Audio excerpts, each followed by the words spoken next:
Hi friends, പുതിയൊരു വീഡിയോയിലേക്ക് എല്ലാവർക്കും സ്വാഗതം. വിശാലും വക്കീലും കൂടി സംസാരിക്കുകയാണ്. എത്രയും പെട്ടെന്ന് ഹോസ്പിറ്റൽ തുടങ്ങുന്നതിനെ കുറിച്ചാണ് അവർ സംസാരിക്കുന്നത്. വിശാല് വക്കീലിനോട് പറയാണ്, ഞാൻ ഹോസ്പിറ്റലിൽ പോയ കാര്യമൊന്നും അമ്മയോട് പറയരുത്, അമ്മ കേട്ടാൽ വിഷമിക്കും. 2 തവണയായി വക്കീല് അമ്മയുടെ മുന്നിൽ വെച്ച് ഹോസ്പിറ്റലിൽ ഞാൻ പോയതിനെ കുറിച്ച് സംസാരിക്കുന്നു, ഇനി അത് ആവർത്തിക്കരുത് എന്ന് പറയട്ടോ. അപ്പോൾ വക്കീല് പറയണ, എന്തെങ്കിലും അസുഖമുണ്ടെങ്കിൽ അത് നമുക്ക് വേണ്ടപ്പെട്ടവരോടൊന്ന് പറയുന്നത് നല്ലതല്ലേ എന്ന് ചോദിക്കുമ്പോൾ, വേണ്ട, ആരെയും ഒന്നും അറിയിക്കും, ുള്ള പ്രശ്നങ്ങളൊക്കെ ഞാൻ തന്നെ തീർത്തോണ്ട് എന്ന് പറയട്ടോ. അപ്പോഴാണ് അവിടേക്ക് കാഞ്ചന വരുന്നത്. അങ്ങനെ കാഞ്ചന ചോദിക്കുകയാണ്, എന്താ മോനെ, എന്തായി നമ്മുടെ ഹോസ്പിറ്റൽ തുടങ്ങുന്നതിനെ കുറിച്ച് എന്ന് ചോദിക്കുമ്പോൾ, എത്രയും പെട്ടെന്ന് തുടങ്ങാനുള്ള ഏർപ്പാടുകളൊക്കെ ചെയ്തിട്ടുണ്ട് അമ്മേ എന്ന് പറയട്ടോ. അപ്പോൾ കാഞ്ചന ചോദിക്കുകയാണ്, അല്ല, എൻ്റെ ഏട്ടൻ തുടങ്ങുന്നതിൻ്റെ മുന്നേ നമ്മുടെ ഹോസ്പിറ്റലിൽ തുടങ്ങുമോ എന്ന് ചോദിക്കുമ്പോൾ, ഉറപ്പായും തുടങ്ങും അമ്മേ, ഇതിനുള്ള എല്ലാ കാര്യങ്ങളും ഞാൻ റെഡിയാക്കിയിട്ടുണ്ട് എന്ന് പറയട്ടോ. അപ്പോൾ കാഞ്ചന പറയണ, അല്ല, അക്ഷരയും നിരഞ്ജനും കൂടി വേറൊരു ക്ലിനിക്ക് തുടങ്ങാനുള്ള പരിപാടിയാണ്, അതുകൂടി നമുക്കൊന്ന് നിർത്തണം എന്ന് പറയുമ്പോൾ, അത് വേണ്ട, അവരെങ്ങനെയെങ്കിലും ജീവിച്ചു പോയിക്കോട്ടെ, അവരെ ഞാൻ എൻ്റെ ശത്രുപക്ഷത്ത് കൂട്ടിയിട്ടില്ല എന്ന് പറയുമ്പോൾ, അതെന്താടാ മോനെ നീ പെട്ടെന്ന് നിരഞ്ജനെയും അക്ഷരയും അങ്ങ് മാറ്റി നിർത്തിയത്, ഇങ്ങനെ ആയിരുന്നില്ലല്ലോ എന്ന് പറയുമ്പോൾ, എന്താ നീ കുമ്പസരിച്ചോ എവിടെയെങ്കിലും പോയിട്ട് എന്ന് ചോദിക്കുമ്പോൾ, ഞാൻ കുമ്പസരിച്ചു, ഞാൻ എൻ്റെ മനസാക്ഷിയോട് തന്നെയാണ് അമ്മയെ കുമ്പസരിച്ചത്, ഞാൻ ഇനി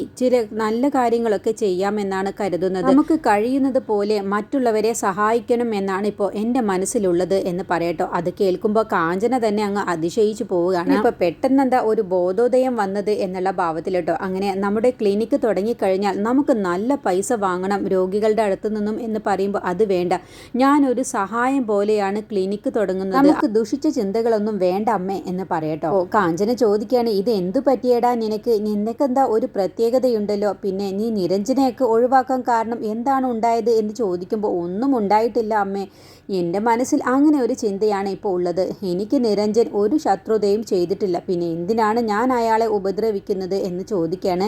അങ്ങനെ എനിക്കെന്നാ നിൻ്റെ അച്ഛനെ ഒന്ന് കാണാൻ പോകണം, ഡെന്നിച്ചായനെ ഒന്ന് കാണാൻ പോകണം, ഇന്നലെ എനിക്ക് സ്വപ്നത്തിൽ നിൻ്റെ അച്ഛൻ എൻ്റെ അടുത്ത് വന്ന് ചില കാര്യങ്ങൾ പറഞ്ഞു, എന്താണ് അമ്മയോട് പറഞ്ഞത് എന്ന് ചോദിക്കുമ്പോൾ, അല്ല, നമുക്ക് പുതിയ അതിഥികൾ ആരൊക്കെയോ വരാനിരിക്കുന്നു, എല്ലാ വിവരങ്ങളും എല്ലാ സത്യങ്ങളും അറിയുന്ന ഒരാൾ വരുന്നുണ്ട് എന്നാണ് എന്നോട് പറഞ്ഞത്, അമ്മ എന്താ ഗുളിക ഒന്നും മറക്കാതെ കഴിക്കാറില്ലേ എന്ന് ചോദിക്കുമ്പോൾ, ഞാൻ ഗുളിക ഒക്കെ കഴിക്കാറുണ്ടടാ, പക്ഷേ എന്നോട് പറഞ്ഞ കാര്യം അത് സത്യമാവാനാണ് സാധ്യത, എനിക്കെന്തോ നമ്മുടെ തലവര തന്നെ മാറാൻ പോകുന്നു എന്ന് എനിക്ക് തോന്നുന്നു എന്ന് പറയുമ്പോൾ പറയണ, അത് ശരിയാണ് അമ്മ പറഞ്ഞത്, നമ്മുടെ തലവര തന്നെ മാറാൻ പോവുകയാണ് എന്ന് വിശാലും പറയട്ടോ. അങ്ങനെ കാഞ്ചന നേച്ചായൻ്റെ കല്ലറയുടെ അവിടേക്ക് പോവുകയാണ് കേട്ടോ. അപ്പോൾ വിശാല് പറയുന്നുണ്ട്, ഞാൻ പപ്പയെ കാണാൻ നാളെ പോയിക്കൊണ്ട് എനിക്ക് ചില അത്യാവശ്യ കാര്യങ്ങളുണ്ട് അമ്മേ എന്ന് പറഞ്ഞിട്ടാണ് കേട്ടോ വിശാലും പോകുന്നത്.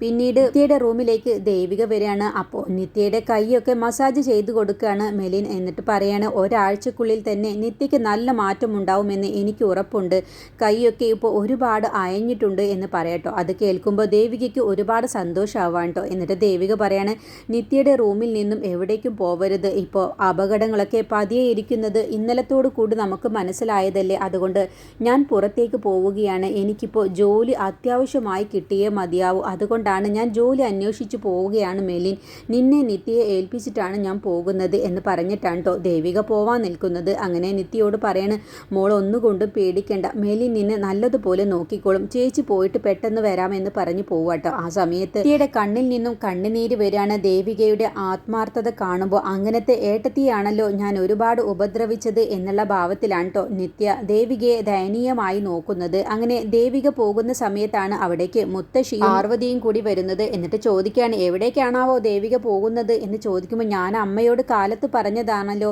എനിക്കൊരു ജോലി അന്വേഷിച്ചിട്ടാണ് എന്ന് പറയുമ്പോൾ, ഇനിയിപ്പോൾ ജോലി എന്നും പറഞ്ഞ് ഇവിടെ നിന്ന് പോവാൻ നിൽക്കുകയാണോ, നിനക്കൊക്കെ ഉണ്ടോ ജോലി കിട്ടാൻ പോകുന്നത് എന്ന് പറഞ്ഞ് പരിഹസിച്ചുകൊണ്ടാണ് കേട്ടോ മുത്തശ്ശി ഓരോ കുത്തുവാക്കുകൾ ദേവികയോട് പറയാണ്. അപ്പോൾ ദേവിക തിരിച്ചു മുത്തശ്ശിയെ കളിയാക്കിക്കൊണ്ട് ഓരോ തരത്തിൽ മറുപടി കൊടുക്കുകയാണ്. അങ്ങനെ, അല്ല, നീയും മനോഹരനും കൂടി എന്തൊക്കെയോ തുടങ്ങാൻ പോകുന്നു എന്ന് കേട്ടല്ലോ, വളർത്താൻ പോകുന്നു എന്നോ പച്ചക്കറി ഉണ്ടാക്കാൻ പോകുന്നു എന്നൊക്കെ, അതൊന്നും ഇപ്പം ഇല്ലേ എന്ന് ചോദിക്കുമ്പോൾ, അതിൻ്റെ ഒക്കെ ആവശ്യത്തിന് തന്നെയാണ് മുത്തശ്ശി ഞാൻ പോകുന്നത് എന്ന് പറയട്ടോ. എങ്കിൽ നീ 2 മീൻ എനിക്ക് തന്നേക്ക്, ഞാൻ ഒരു ചെറിയ ബൗളിലിട്ട് വെച്ചേക്കാം, എന്നിട്ട് അതങ്ങ് നോക്കിയിരുന്നോളാം എന്ന് പറയുകയാണ് കേട്ടോ. അപ്പോൾ ദേവികയ്ക്ക് മനസ്സിലാവാണ് എന്നെ കളിയാക്കിയിട്ടാണ് മുത്തശ്ശി സംസാരിക്കുന്നത് എന്ന്. അങ്ങനെ ദേവിക പറയാണ്, എങ്കിൽ എന്തിനാ ബൗളിലാക്കുന്നത് മുത്തശ്ശി, ഞാൻ മുത്തശ്ശിക്ക് നല്ലൊരു അക്വേറിയം തന്നെ വാങ്ങിച്ച് തന്നേക്കാം എന്ന് പറഞ്ഞ് ദേവികയും തിരിച്ചു മുത്തശ്ശിക്ക് നല്ല നല്ല മറുപടി കൊടുത്തിട്ടാണ് കേട്ടോ പോകുന്നത്. അങ്ങനെ ദേവിക പുറത്തേക്ക് ഇറങ്ങുന്ന സമയത്താണ് ശരത്ത് അവിടെ നിൽക്കുന്നുണ്ടാവും. അങ്ങനെ ശരത്ത് ചോദിക്കുകയാണ്, എവിടേക്കാണാവോ ദേവിക മാഡം പോകുന്നത്? അകത്തെന്താ ചെറിയ പൊട്ടലും ചീറ്റിലൊക്കെ കേട്ടല്ലോ എന്ന് പറയുമ്പോൾ ദേവിക തിരിച്ചും ശരത്തിന് നല്ല കിടിലം മറുപടി കൊടുക്കുകയാണ്. അങ്ങനെ പല പൊട്ടലും ചീറ്റിലും ഉണ്ടാവും, അതൊക്കെ നീ അന്വേഷിക്കാതെ നീ നിന്റെ പണി നോക്കടാ എന്ന് പറഞ്ഞിട്ടാണ് കേട്ടോ പോകുന്നത്. അപ്പോൾ ശരത്ത് വീണ്ടും തടയുകയാണ്, നീ എവിടേക്ക് പോയാലും നിനക്ക് ജോലിയൊന്നും കിട്ടാൻ പോകുന്നില്ല എന്ന് പറയുമ്പോൾ അത് നീയാണോ തീരുമാനിക്കുന്നത്? നീയും നിന്റെ അമ്മയും ഒരു കാര്യം മനസ്സിലാക്കിക്കോ, നിന്റെ അമ്മ ഇന്നലെ എൻ്റെ കയ്യിൽ നിന്നും തൽക്കാലത്തേക്ക് രക്ഷപ്പെട്ടു എന്ന് കരുതിയിട്ട് എപ്പോഴും രക്ഷപ്പെടണമെന്നില്ല. അത് നീ നിന്റെ അമ്മയെ ഒന്ന് ഓർമ്മപ്പെടുത്തിയേക്ക്. ഇനി ദേവിക ആരാണെന്നുള്ളത് നിന്റെ അമ്മ ഇവിടേക്ക് വന്നാൽ അറിയാൻ പോകുന്നതേ ഉള്ളൂ എന്ന് പറഞ്ഞിട്ടാണ് കേട്ടോ ദേവിക വെല്ലുവിളിച്ചിട്ടാണ് ശരത്തിനെ പോകുന്നത്. അപ്പോൾ ശരത്ത് ഇങ്ങനെ ദേഷ്യത്തോട് കൂടിയിട്ടാണ് കേട്ടോ ദേവികയെ നോക്കുന്നത്. ഇവൾക്ക് ഇത്രയ്ക്ക് അഹങ്കാരമോ എന്നുള്ള ഭാവത്തിലാണ് കേട്ടോ. അപ്പോൾ ദേവിക പറയുന്നുണ്ട്, എനിക്ക് ആരുമില്ല എന്ന് കരുതിയിട്ട് അമ്മയും മോനും എന്നെ അങ്ങ് വിലക്കെടുക്കാമെന്ന് കരുതിയോ? എങ്കിൽ നിങ്ങൾക്ക് തെറ്റി. നിന്റെ അമ്മയോട് പറഞ്ഞേക്ക് നിന്റെ അമ്മ ആദ്യം 2 മക്കളെയും പഠിപ്പിക്കേണ്ടിയിരുന്നത് പെൺകുട്ടികളോട് എങ്ങനെയാണ് പെരുമാറേണ്ടത് എന്നുള്ളതായില്ല. അതെ, മക്കളെ പകയും വിദ്വേഷവും മാത്രം പറഞ്ഞു കൊടുത്തിട്ടല്ല വളർത്തേണ്ടിരുന്നത് എന്നുകൂടി നിന്റെ അമ്മയെ ഒന്ന് ഓർമ്മപ്പെടുത്തിയേക്ക് എന്ന് പറഞ്ഞിട്ടാണ് കേട്ടോ ദേവിക പോകുന്നത്. അങ്ങനെ ദേവിക നിരഞ്ജനെയും അക്ഷരയെയും കാണാൻ വേണ്ടി പോവാണ്. എന്നിട്ട് കാര്യങ്ങളൊക്കെ അവരോട് വിശദമായി പറയാൻ കേട്ടോ. ദേവിക പറയുന്നുണ്ട്, നിങ്ങൾ 2 പേരും നിത്യമോളെ കാണാൻ വേണ്ടി വീട്ടിലേക്കൊന്ന് വരണം, അത് നിത്യമോൾക്ക് ഒരുപാട് ആശ്വാസം ഉണ്ടാക്കും എന്ന് പറയുമ്പോൾ നിരഞ്ജൻ പറയണേ, എനിക്ക് നൃത്തം വശമുണ്ടായിരുന്നോ എന്ന് ചോദിക്കുമ്പോൾ ദേവിക പറയാണ്, നൃത്തം കുറേ കാലം പഠിച്ചിട്ടുണ്ട് എന്ന് ഞാൻ കേട്ടിട്ടുണ്ട്, പിന്നെ അവിടെ ചിലങ്കയൊക്കെ ഉണ്ട് എന്ന് പറയുമ്പോൾ എങ്കിൽ അതൊരു നല്ല കാര്യം തന്നെയാണ്. ഈയിടെ ചലനശേഷി തിരിച്ചു കിട്ടാൻ വേണ്ടി ഏറ്റവും നല്ല മാർഗമാണ് ഉപയോഗിച്ചിരുന്ന ചിലങ്ക കാണിച്ചു കൊടുക്കുക. അത് കാണുന്ന സമയത്ത് അവരുടെ ഉള്ളിൻ്റെ ഉള്ളിൽ നിന്നും അത് അണിയാനും നൃത്തം ചെയ്യാനുമുള്ള വെമ്പലുണ്ടാവും. അത് ഏറ്റവും നല്ല ഒരു കാര്യമാണ്, അത് നീ ചെയ്യണം എന്ന് പറയട്ടോ. അങ്ങനെ നിത്യയെ എണീപ്പിക്കാൻ വേണ്ടി നിരഞ്ജൻ നല്ലൊരു മാർഗമാണ് കാണിച്ചു കൊടുക്കുന്നത്.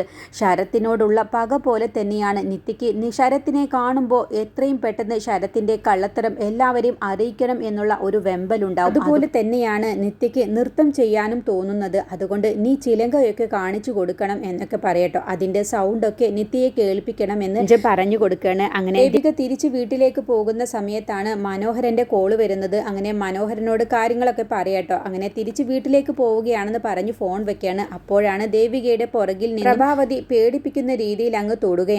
അപ്പോൾ പെട്ടെന്ന് ദേവിക അങ്ങ് തിരിഞ്ഞു നോക്കുന്ന സമയത്ത് പ്രഭാവതിയെ കാണുമ്പോൾ ദേവികയ്ക്ക് അങ്ങ് ദേഷ്യം വരിക കേട്ടോ. അപ്പോൾ പ്രഭാവതി ചോദിക്കുകയാണ്, എന്താ ദേവിക നീ പേടിച്ചു പോയോ എന്ന് ചോദിക്കുമ്പോൾ അങ്ങനെ പേടിക്കുന്ന ആളൊന്നുമല്ല ഈ ദേവിക. രാത്രിയിൽ കറുത്ത വേഷവും പകൽ വെട്ടത്തിൽ പട്ടുസാരിയും എടുത്തിട്ടാണല്ലോ നിങ്ങളുടെ ഈ നടപ്പ്. അതുപോലെയല്ല ദേവികയ്ക്ക് രാത്രിയിലും പകലും എല്ലാം ഒരേ വേഷം തന്നെയാണ്. അതുകൊണ്ട് ദേവികയെ നിങ്ങൾക്ക് പേടിപ്പിക്കാമെന്നൊന്നും നിങ്ങൾ കരുതണ്ട എന്ന് പറയട്ടോ. പ്രഭാവതി പറയണേ, നിന്നോടുള്ള പക അത് എനിക്ക് ഒരിക്കലും തീരില്ല. ഈ ഭൂമിയിൽ നിന്റെ കണ്ണു നീരുന്നത് കാണുമ്പോഴാണ് നീ എൻ്റെ മോനോട് ചെയ്ത ക്രൂരതയ്ക്ക് എനിക്കൊരു ആശ്വാസം കിട്ടുന്നത് എന്ന് പറയുമ്പോൾ നിങ്ങളുടെ മോനെ ഞാൻ ഒരു തരത്തിലും ഉപദ്രവിച്ചിട്ടില്ല, നിങ്ങൾ പറയുന്നതൊന്നും എനിക്ക് അറിയുകയുമില്ല എന്ന് പറയുമ്പോൾ പ്രഭാവതി പറയണേ, നീ ചെയ്തില്ലെങ്കിൽ നിന്റെ അച്ഛൻ ചെയ്തില്ലേ, അതിനുള്ള ശിക്ഷയും നീ അനുഭവിക്കണം എന്ന് പറയുമ്പോൾ നിങ്ങളാണ് ഇനി അനുഭവിക്കാൻ പോകുന്നത്. നിങ്ങളുടെ 2 മക്കളുടെയും ചിതാഭസ്മം കടലിലൊഴുക്കാനുള്ള ഒരു അവസ്ഥ നിങ്ങൾക്ക് വരാതിരിക്കാൻ വേണ്ടി ഇനിയെങ്കിലും നിങ്ങൾ സൂക്ഷിച്ചോ എന്ന് പറയുമ്പോൾ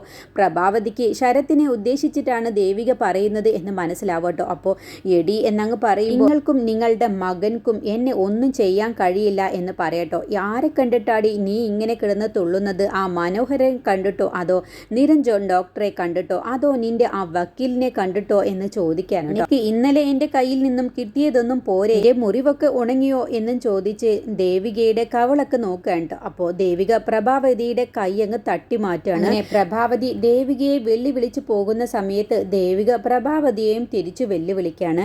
പിന്നീട് ദേവിക വീട്ടിലെത്തുന്നതിൻ്റെ മുന്നേ പ്രഭാവതി ശരത്തിനെ വിളിച്ച് കാര്യം പറയാട്ടോ. ഇങ്ങനെ 2 പേരും കൂടി സംസാരിച്ചതിനെ കുറിച്ച് പറയുന്നത്. അപ്പോൾ ശരത്ത് പറയുന്നത്, അതിനുള്ള വഴിയൊക്കെ ഞാൻ ഒരുക്കിക്കോളാം, ദേവികയ്ക്കിട്ട് ഒരു നല്ല പണി കൊടുക്കാൻ മുത്തശ്ശിയെയും അമ്മയെയും വിളിച്ച് ഞാൻ എരിപിരി കയറ്റിക്കോളാം എന്ന് പറഞ്ഞിട്ടാണ് ഫോൺ വെക്കുന്നത്. അങ്ങനെ മുത്തശ്ശി മുത്തശ്ശി എന്ന് പറഞ്ഞ് വിളിക്കുകയാണ് ശരത്ത്. എന്നിട്ട് എന്താ മോനെ എന്ന് ചോദിക്കുമ്പോൾ എൻ്റെ അമ്മയെ ദേവിക ഭീഷണിപ്പെടുത്തി എന്ന് പറയുമ്പോൾ എപ്പോൾ എവിടെ വെച്ച് എന്നൊക്കെ മുത്തശ്ശി ചോദിക്കാൻ കേട്ടോ. അവൾ ഇങ്ങോട്ട് വരട്ടെ, അവൾക്ക് ഇന്ന് ഞാൻ കാണിച്ചു കൊടുക്കാം എന്നൊക്കെ പറഞ്ഞ് നിൽക്കുന്ന ആ സമയത്താണ് ദേവിക അവിടേക്ക് പച്ചക്കറിയുമായിട്ട് വരുന്നത്. അങ്ങനെ മുത്തശ്ശി തടയുകയാണ് കേട്ടോ. ദേവിക എവിടേക്കാടി ഇനി അകത്തേക്ക് കയറി പോകുന്നത്? നിന്നോട് ചില കാര്യങ്ങളൊക്കെ ചോദിക്കാനുണ്ട്. നീ എന്തിനാണ് ശരത്തിൻ്റെ അമ്മയെ കണ്ട് ഭീഷണിപ്പെടുത്തിയത് എന്ന് ചോദിക്കുമ്പോൾ അത് ശരി, എന്നെ അവർ വന്ന് തടഞ്ഞു നിർത്തി ഭീഷണിപ്പെടുത്തിയിട്ട് ഞാൻ ഭീഷണിപ്പെടുത്തി എന്നാക്കിയല്ലേ? അവരെന്നെ തടഞ്ഞു നിർത്തി. എൻ്റെ മൂക്കിൽ ചോര വന്നതും എനിക്ക് മുറിവ് പറ്റിയതുമൊക്കെ അവരെങ്ങനെ അറിഞ്ഞു? അതിനെക്കുറിച്ച് ചോദിക്കാനാണ് അവർ തടഞ്ഞു നിർത്തി സംസാരിച്ചത്. ഇന്നലെ ഈ വീട്ടിൽ വന്ന് നടന്ന കാര്യങ്ങളെക്കുറിച്ച് നിങ്ങളോട് പറഞ്ഞു. ഞാൻ ഇന്നലെ കണ്ടത് പ്രഭാവതിയെയാണ്, ശരത്തിൻ്റെ അമ്മയാണ് എന്ന് പറഞ്ഞപ്പോൾ നിങ്ങൾ ആരും വിശ്വസിച്ചില്ല. പിന്നെ എങ്ങനെ എനിക്ക് മുറിവ് പറ്റിയ കാര്യം അവരറിഞ്ഞു എന്ന് ചോദിക്കുമ്പോൾ പെട്ടെന്നങ്ങ് പതർച്ചയോട് കൂടി പറയണം, അത് പിന്നെ ഞാൻ പറഞ്ഞിരുന്നു, ഞാൻ ഈ വീട്ടിൽ നടക്കുന്ന കാര്യങ്ങളൊക്കെ അമ്മയെ അറിയിച്ചിരുന്നു, അങ്ങനെയാണ് അമ്മ അറിഞ്ഞത് എന്ന് പറഞ്ഞങ്ങ് വഴുതി മാറാൻ വേണ്ടി ശ്രമിക്കാൻ കേട്ടോ.